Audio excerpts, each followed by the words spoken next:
Micro Podcast. Capítulo 10. Mitos y realidades de la Ley Brisa. Claves para entender el proyecto de Ley 010. Iniciamos este nuevo episodio de este Micro Podcast y hoy tenemos una gran invitada quien nos va a poder ayudar a entender de qué se trata el proyecto 010. Bienvenida, por favor, preséntate para la audiencia.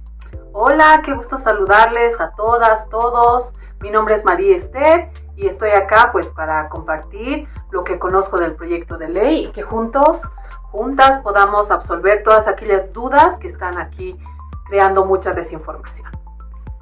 En tu calidad de activista por los derechos humanos, profesional en derecho, además comprometida con la causa, creo que es bien importante dialogar sobre este proyecto de ley y entender qué cambios plantea el proyecto de ley 010 y por qué son importantes.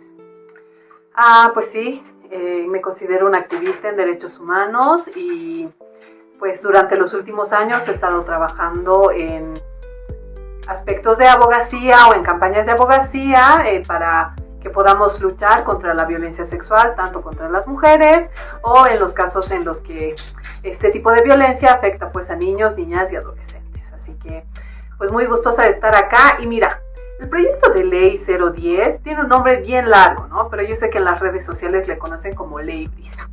Pero en el fondo lo que este proyecto de ley hace es abordar varias temáticas, pero las principales yo las resumiría en las siguientes: el consentimiento, el estupro, la violación sexual incestuosa y la imprescriptibilidad. Entonces estos son los ejes principales de este proyecto de ley. En ese marco, ¿consideras que la información que se va manejando en redes sociales sobre los contenidos de la ley responden a los contenidos que en el proyecto de ley se establecen? No, y creo que es evidente para todos los que están mirando este micro podcast, es que hay una campaña de desinformación y no es necesario ser un experto en redes sociales, sino simplemente ver la calidad de los contenidos que están circulando. No tienen en la mayoría argumentos técnicos, jurídicos ni sociales para plantar esta idea en contra de este proyecto de ley. Entonces yo me animaría a decir que hay una campaña sostenida de desinformación en contra de este proyecto de ley, pero si miras más al fondo, no, el tema no es el proyecto de ley, sino es la problemática que este pretende resolver, que es la violencia sexual en contra de niños, niñas y adolescentes. Y en ese marco hemos visto que uno de los temas más polémicos es el que se relaciona con el consentimiento. Ojo, que debemos entender que no todo hecho de violencia sexual ocurre con golpes o amenazas. ¿La violencia sexual siempre implica fuerza o amenazas? No. Y esa es una falsedad que circula en la mentalidad de las personas, ¿no? Cuando una persona, mujer, hombre, cuenta que ha sido víctima de violencia sexual, una de las primeras preguntas que le responde o que le hace la persona que le está escuchando es: ¿pero te ha forzado? ¿Te ha golpeado? Y la verdad es que la violencia sexual no siempre implica el uso de la fuerza, la intimidación, amenazas. Entonces, lo que quiero transmitirle a las personas es: no siempre la violencia sexual deja marcas visibles en nuestros cuerpos. ¿Qué otras circunstancias se podrían dar? Por ejemplo, se habla mucho de las amenazas o el amedrentamiento o relaciones asimétricas de poder. En tu práctica profesional y asimismo como activista, ¿han podido conocer de casos donde ha ocurrido una agresión sexual y no haya mediado fuerza física, pero sí otro tipo de acciones que de alguna manera limitan el consentimiento de la víctima? Totalmente.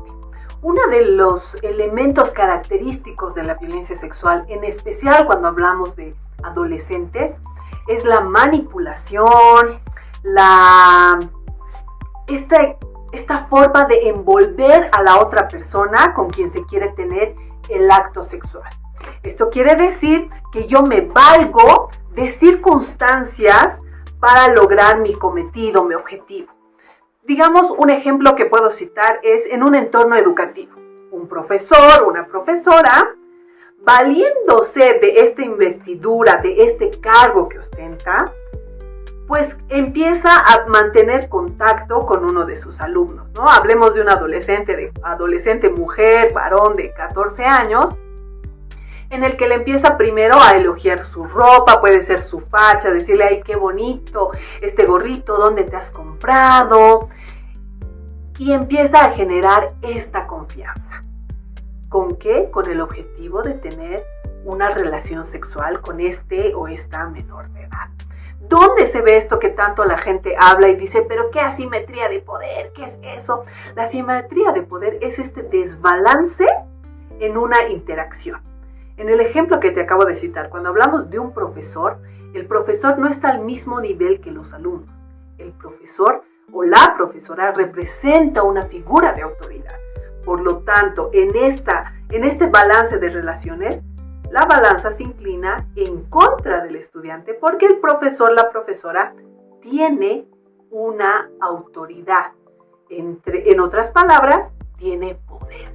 Y valiéndose de este poder, utiliza manipulaciones para tener una relación sexual con la o el estudiante. Entonces, cuando las personas a veces piensan que no existe la simetría de poder, esta diferencia, esta falta de igualdad, esta falta de equivalencia en las relaciones, está presente en muchos ámbitos de la vida.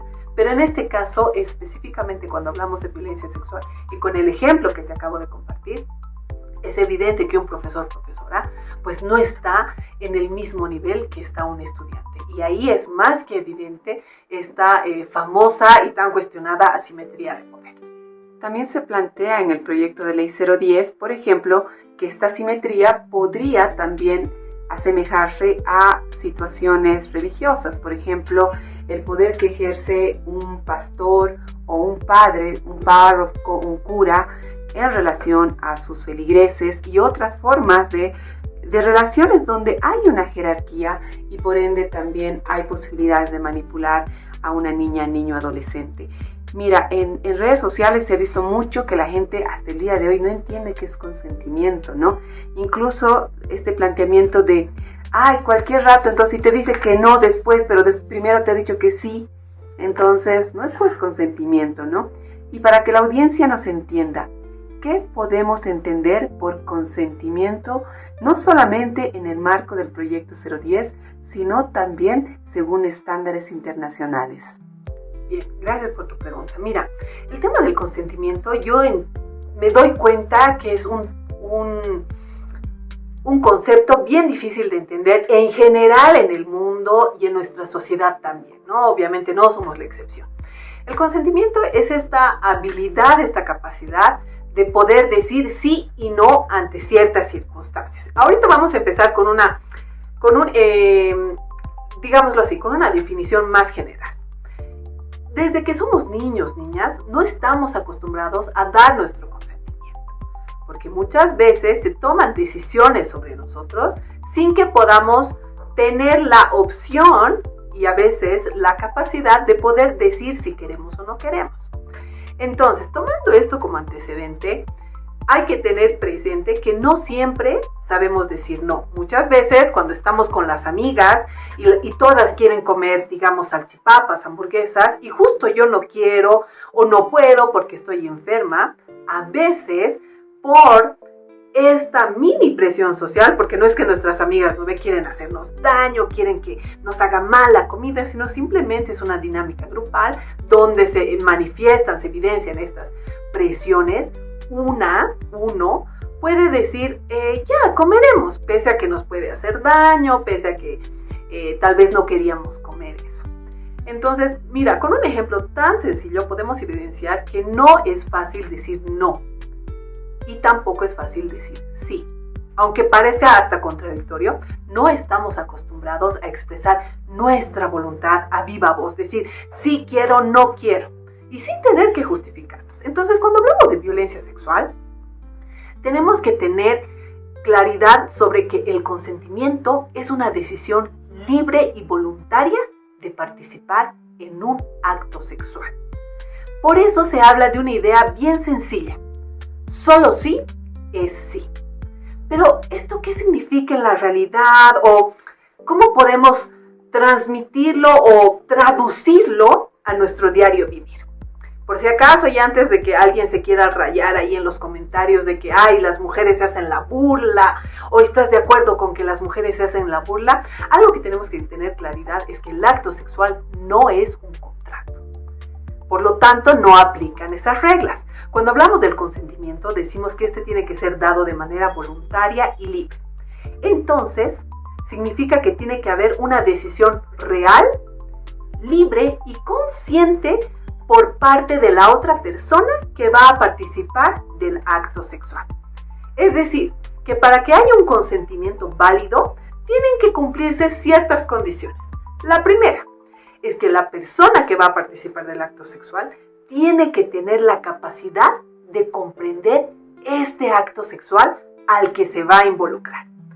También tiene que tener la edad legal para tomar esta decisión. Por eso cuando hablamos de violencia sexual en la niñez, en la infancia, nuestra legislación establece que no hay consentimiento. Entonces, en el proyecto de ley se aborda este tema de que para dar un consentimiento libre, voluntario, las personas tienen que tener esta edad legal para tomar esta decisión. Y otra característica es que tiene que expresarse esta voluntad de forma libre. ¿Y qué quiere decir libre, no? Porque a veces suena como muy abstracto. Libre significa que no ha habido estas presiones del entorno, que no hay manipulaciones de por medio. En el ejemplo que te citaba antes, una profesora, un profesor puede valerse de dar más nota para tener una relación sexual. Puede amenazar, y noten cómo una amenaza no siempre significa te voy a golpear, te voy a romper. No, una amenaza de decirle, bueno, si no aceptas salir conmigo este fin de semana, te puedes aplazar.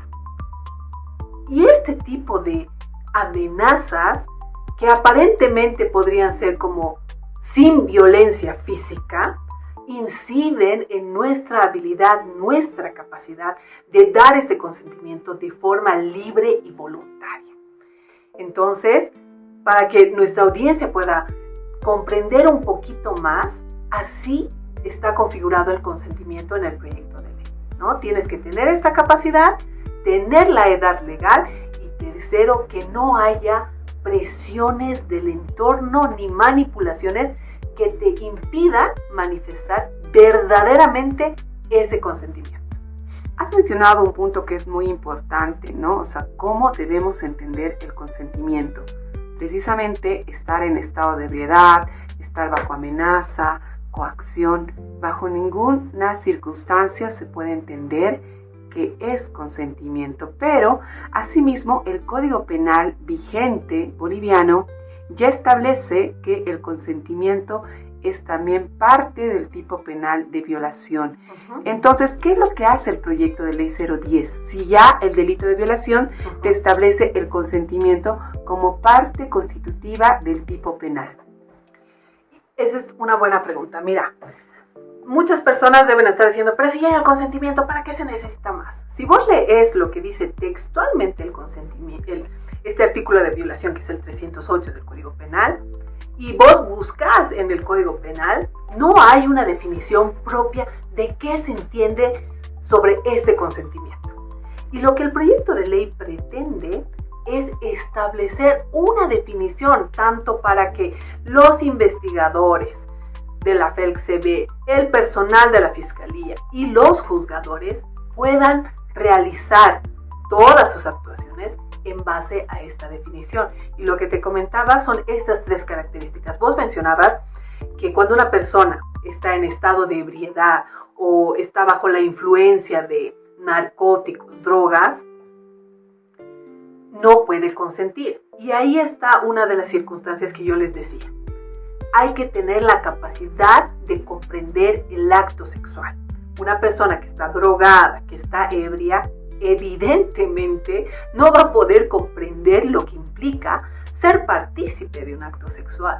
Entonces, por eso esa es una de las condiciones, si quieres, para que podamos hacerlo más entendible, del consentimiento, ¿no? Cuando hablamos de esta capacidad, se habla no solamente a estar en mis cabales, es decir, en un estado de sobriedad, si quieres, sino también de que yo no tengo ninguna discapacidad física, mental, para ser parte del acto sexual. Y otra característica, otro elemento que entra dentro de esta capacidad de entender el acto sexual, es que yo tengo que estar en mis cabales, ¿no? No tengo que estar bajo efectos de las drogas, bajo efectos del alcohol. Y pues, como es evidente, estos últimos dos elementos generan efectos de diferente forma en cada persona. Por eso podemos presumir, concluir que una persona que está bajo los efectos del alcohol no ha tenido esta plena libertad de dar su consentimiento. ¿Por qué? Porque no tenía la capacidad de comprender lo que implicaba ser parte del acto sexual. Queda claro entonces que el consentimiento, en su definición, en el marco de la libertad, debe ser exactamente expreso, libre, bajo ningún criterio coaccionar o tratar de presionar. En ese marco vamos a la segunda parte, y aquí queremos hablar sobre el delito de estupro, que ha sido en la anterior legislatura, por ejemplo, cuando se plantea eliminar el tipo penal de estupro, se plantea y dicen, quieren beneficiar al exmandatario para que no sea condenado, ¿no? Pero en esta gestión ya se plantea a la inversa, ¿no? Dicen, si se elimina el delito de estupro, ¿no ve? ¿Cómo vamos a juzgar? Entonces pareciera que se pierde el foco de la narrativa y de la discusión, y no se ponen a pensar que no se está condenando las relaciones entre pares, o entre jóvenes, o de jóvenes y adolescentes, sino estas relaciones asimétricas del poder. ¿Por qué, desde tu mirada, es importante eliminar el delito de estupro? ¿Y qué pasaría si se elimina este delito? Una de las cosas que tenemos que tener claridad, tranquilidad como sociedad, es que cuando se elimina un tipo penal de nuestra legislación, no significa que se deja un vacío. Es decir, que este es el Código Penal, ¿no? Tiene ciertos elementos, cierta cantidad de artículos. Yo decido sacar uno, como en el Jenga, ¿no? Saco uno, justo la ficha fundamental, y todo se viene abajo. Para nada. Lo que se pretende con el proyecto de ley es que esta figura del estupro baje a ser, o pase a estar, bajo lo que es la violación niño, niña y adolescente. Actualmente, la figura del estupro se habla de realizar actos sexuales con menores de edad comprendidos entre los 14 y 18 años. En la mayoría de los casos, cuando se denuncia un acto de violación, y ahorita tal vez están pensando pero está hablando de estupro, ¿por qué está diciendo violación? Cuando entran las denuncias a la Fiscalía General, a la FELCB, por el delito de violación, en muchos de los casos, un gran porcentaje, terminan siendo juzgados por estupro, condenados por estupro. ¿Por qué?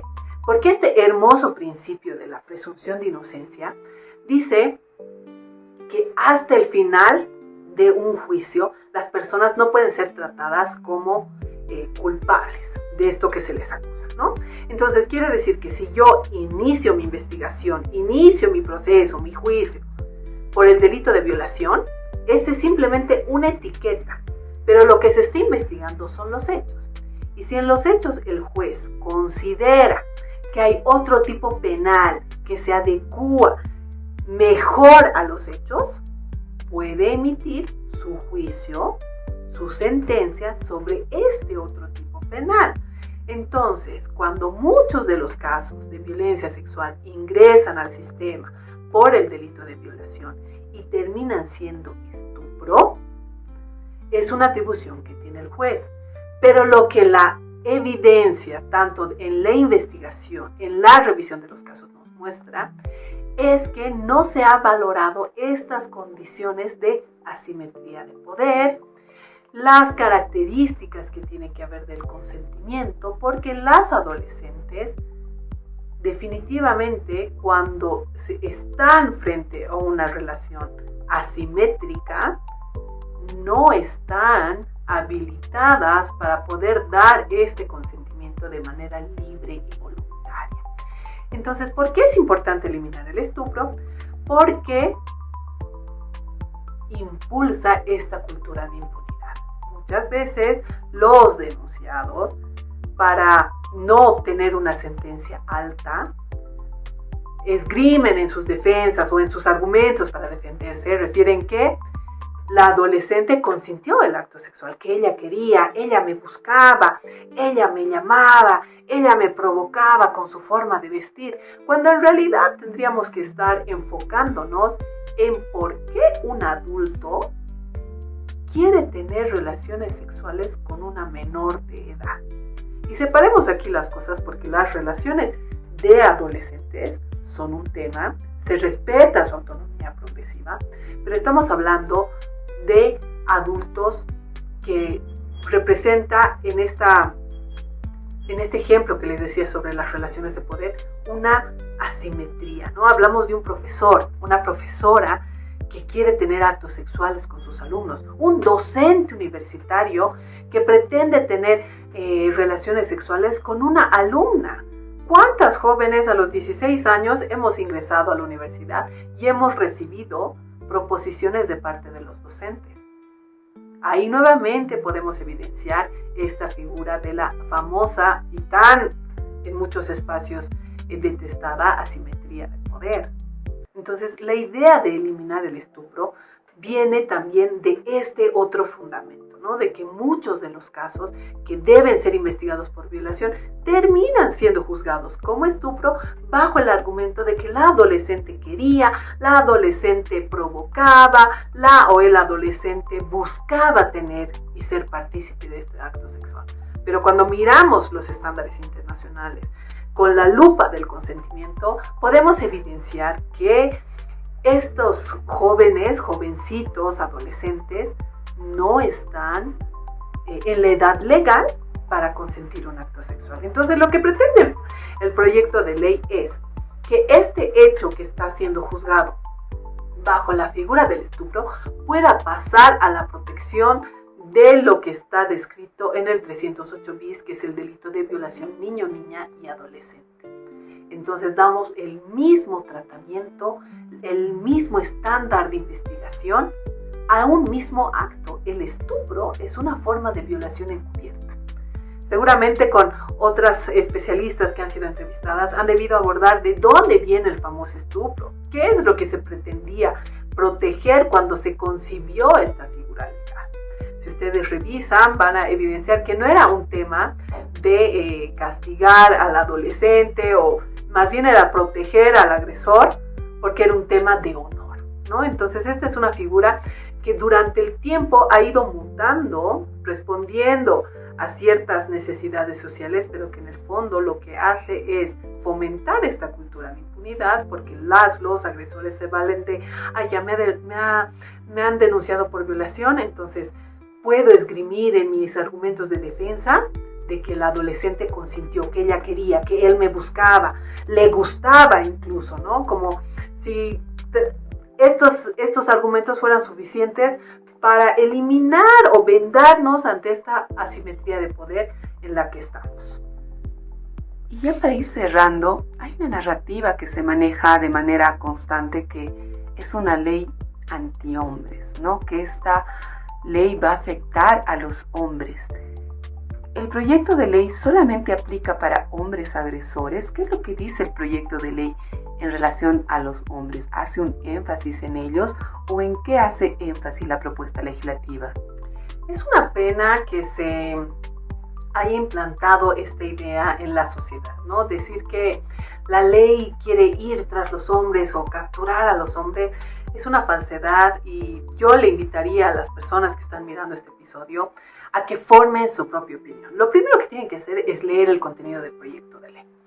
Pero para que podamos avanzar aclarando esta duda, una de las cosas que hace el proyecto de ley es armonizar el uso del lenguaje. Es decir, que no está referido o enfocado en los hombres. Cuando tengan la oportunidad de revisar el documento, van a evidenciar de que en la redacción de los artículos no dice el hombre que tuviere relaciones o actos, que cometiere actos sexuales con una persona de edad comprendida en tales años, mujer, no está redactado así. De hecho, cuando hablamos de armonizar, usamos términos que incluyen tanto a hombres como mujeres. Y si las personas han llegado hasta este punto del podcast y me han escuchado hablar, yo en ningún momento me refiero a como el hombre malo, el hombre que viola, para nada.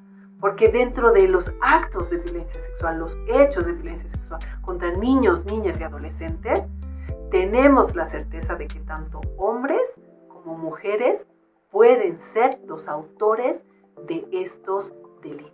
Por lo tanto, el proyecto de ley lo que hace es armonizar el lenguaje al decir la persona. Esto incluye a mujeres, hombres. Entonces, si has escuchado esto, yo te invito a que no te dejes llevar con la corriente. Forma tu propio criterio, lee el proyecto de ley y toma tu propia decisión, tu propia postura sobre los contenidos.